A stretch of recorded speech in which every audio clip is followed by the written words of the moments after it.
국방 FM 국민과 함께 국군과 함께를 듣고 계십니다. 치열한 경쟁 사회, 그래서 지금 세상을 너무 팍팍하지 않느냐 하지만은 생각하기에 따라서는 그렇지 않을 수도 있습니다. 이 시대를 지혜롭게 살아가는 법, 군 생활의 현명한 리더십에 대해서도 알아보겠습니다. 상호 존중과 배려의 리더십, 상호존중과 배려운동본부 총재이신 정두군 예비역 중장님을 연결해서 좋은 말씀을 듣겠습니다. 정 장군님, 안녕하세요. 예, 이규진 진행자님 안녕하십니까? 안녕하세요. 예. 지난주에 우리 그 성군이신 세종대왕의 훌륭한 리더십을 소개해 주셨는데 예. 오늘은 어떤 분의 리더십을 소개해 주시겠습니까? 예. 혹시 그 진행자님께서는 역사 속에 장군 하면은 바로 생각나시거나 존경하는 그런 장군이 계시죠? 그럼 뭐 이순신 장군 많이들 얘기하시죠. 예. 진짜 또 훌륭하신 분 아닙니까? 예, 그렇습니다. 네. 이것은 뭐 누구도 부정 못할 것 같습니다. 그렇습니다. 예. 네. 저도 이 이순신 장군님을 참 존경을 하면서 네. 군인으로서 롤 모델로 본받기 위해서 나름대로 노력을 했습니다. 네. 잘 알고 계시겠지만은 장군님은 이제 일본군에 비해서 아주 열시한 그런 전투력임에도 불구하고 그렇죠. 23번을 싸워서 한 번도 지지 않고 불패의 생년화를 남기신 분인데, 네. 그래서 이 이순신 장군님에 대한 그 리더십에 대해서 오늘 간단히 말씀을 좀 드리고 싶습니다. 이순신 장군의 전사는 넬슨보다 더 훌륭하다고 그렇게 얘기하는 것 같던데요. 예, 그렇습니다. 이순신 장군은 네. 세계에서 해전사에서 가장 그 빛나는 네. 존경받는 그런 장군으로서 세계적인 그런 그 추앙을 받는 분이죠. 그렇죠. 예. 그러면은 그 이순신 장군은 임진왜란 당시에 위기에 처한 나라를 참 지킨 성웅 아니십니까? 그렇습니다. 예. 이순신 장군의 대표적인 리더십을 꼽으라면은 어떤 걸 들겠습니까? 예, 뭐 리더십은 사람에 따라서 여러 가지로 이제 뭐 달리 표현할 수도 있겠지만은 네. 저는 가장 대표적으로 말씀을 드리고 싶은 것은 그 부하에 대한 존중과 배려라고 말씀을 드리고 싶습니다. 왜냐하면은 이순신 장군은 이제 부하 장병들의 희생을 최소화하면서 승리를 하는데 중점을 두고 네. 전략과 전술을 구사를 했고 또 전투 방법을 선택을 해서 수행을 했습니다. 네. 임진왜란 첫 해에 왜군과 조선 수군을 피해를 갖다 비교해 보면은 왜군은 함선 320척이 파손이 되고 2만여 명의 사상자가 발생한 반면에 네. 조선군은 함선은 한 척도 파괴됨이 없었고 사상자도 한 200여 명에 불과했다고 합니다. 그리고 전쟁이 치르고 나면은 이제 성전 장교를 올릴 때에도 장군 자신보다도 그 전쟁에 참가해서 공을 세운 부하들의 이름을 종들의 이름까지도 올리는 그런 배려를 갖다가 하신 분입니다. 네. 부하에 대한 존중과 그리고 배려. 예. 정말 부하 없는 장수가 있을 수 없지 않습니까? 그렇습니다. 예. 그걸 이순신 장군께서는 전과를 가지고도 그렇게 부하에게 돌리신 셈이군요. 그렇습니다. 예. 그럼 이순신 장군은 전장에서 참 엄격하게 지휘를 했던 그런 장군 아니겠습니까? 그렇습니다. 예. 그러면서도 인간적으로는 대단히 자애로운 분이셨다고 하는데 실질적으로 어떤 사례들이 있습니까? 예. 장군께서는 그 전장에서 이제 탈령하는 병사를 잡으면은 네. 참수를 했습니다. 그리고 훈련이나 무기 관리 등 임무에 소홀한 그런 병사들을 보게 되면은 엄격하게 처벌도 했고요. 이러면서 이제 군의 기강을 바로 세우면서도 부상 장병들에 대해서 치료를 할 때는 정성을 다했고, 네. 또 전사자가 발생하면은 그 전쟁 중에는 사체를 보관했다가 전쟁이 이제 그 일시적인 그게 되면은 군관을 갖다가 임명을 해서 고향에서 안장을 해주고 유가족들을 유일하고 하는 이런 조치들을 했고요. 그리고 전투가 없는 그런 지역에서는 백성들에게 고기잡이와 소금을 생산하게 하고 피난민들에게 농사를 짓도록 그 왕에게 상소를 올리기도 하였습니다.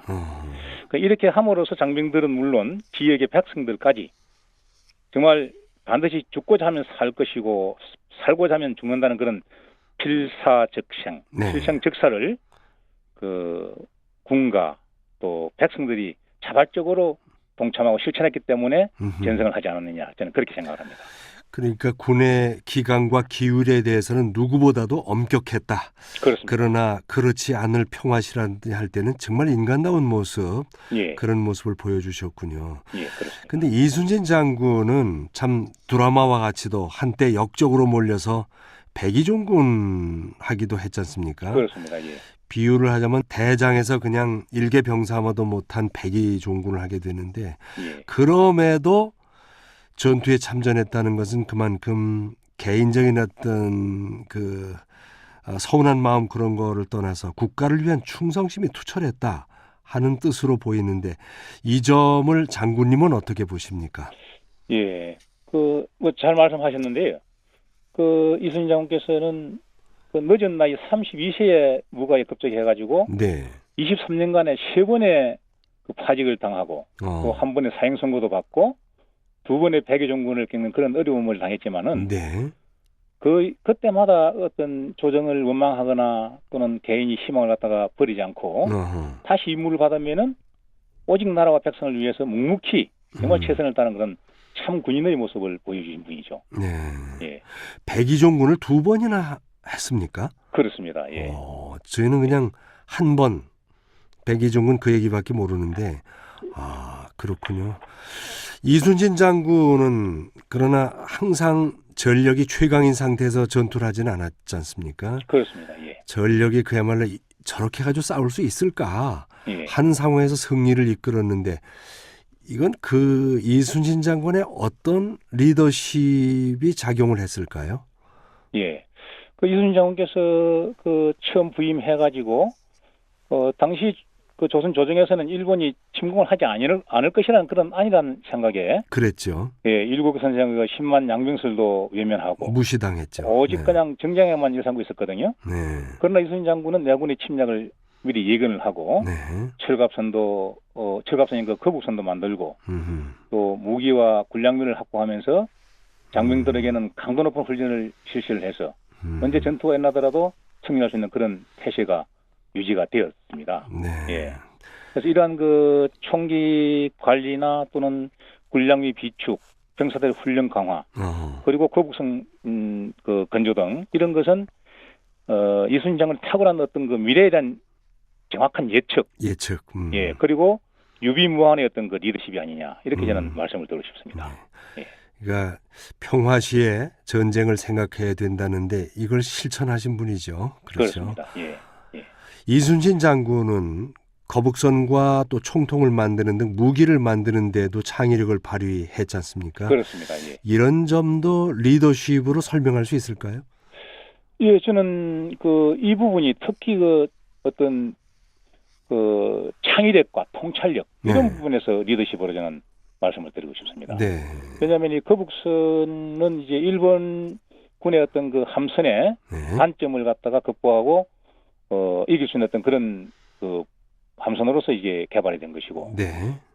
조총에 대비해서 총통을 사용함으로써 원거리에서 적의 어떤 배를 갖다가 객침시킬 수 있는 이런 여러 가지 무기 개발, 그리고 하객진 전법 등도 이순신 장군의 어떤 탁월한 창의력에서부터 이런 것이 나온 것이라 저는 그렇게 생각을 합니다. 네. 그래서 탁월한 어떤 창의력과 통찰력 네. 이런 측면에서 리더십으로 저는 말씀을 드리고 싶습니다. 지금은 무기를 만드는 쪽은 따로 있고 군은 전투를 주로 하고 전술을 연구하고 합니다마는 이순신 장군 당시에는 스스로 창의력을 가지고 무기를 만들기도 하고 그랬던 거죠. 그렇습니다. 철갑선이 세계 최초로 돼 있죠. 그렇습니다. 세계 최초의 철갑선입니다. 예. 배에다 철갑을 두른다는 생각을 했다는 것도 정말 창의력이군요. 예, 그렇습니다. 예. 말씀 듣고 보니까 그렇습니다. 이순신 장군께서는 무엇보다 솔선수범하는 리더십을 지니셨다는데 어떤 면에서 그랬습니까?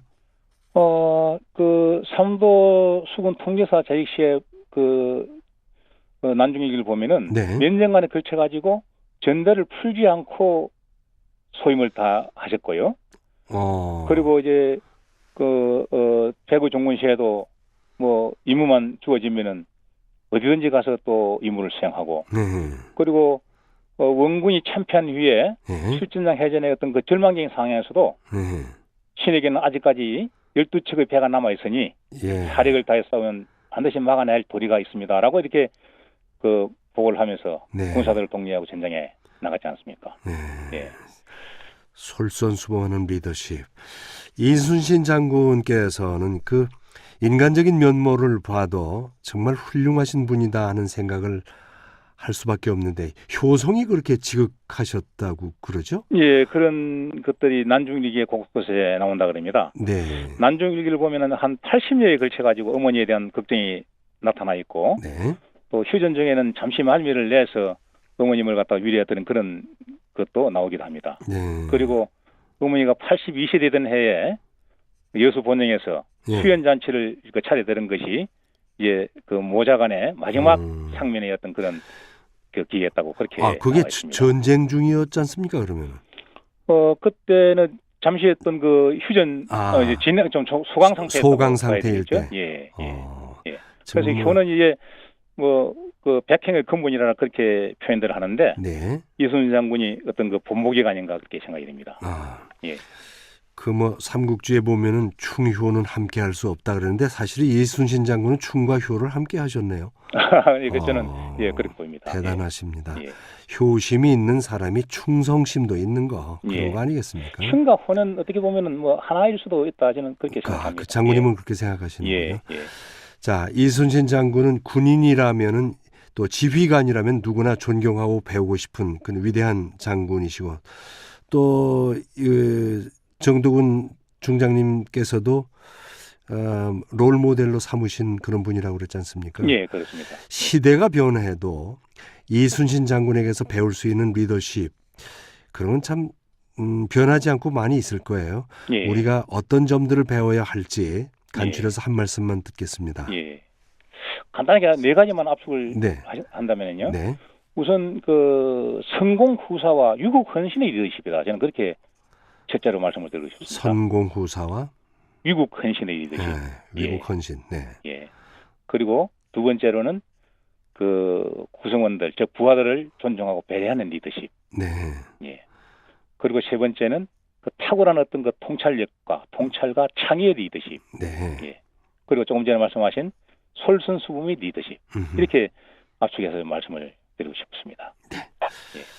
오늘날의 이순신 장군의 그런 리더십을 배워서 또 이것을 이 시대에 맞는 그런 지휘를 할 수 있는 장군이 될 수 있는 그런 지휘자들이 많이 있었으면 좋겠습니다. 예. 저도 이제 요즘에 보면은 참 이 이순신 장군의 리더십은 군대는 물론이고 네.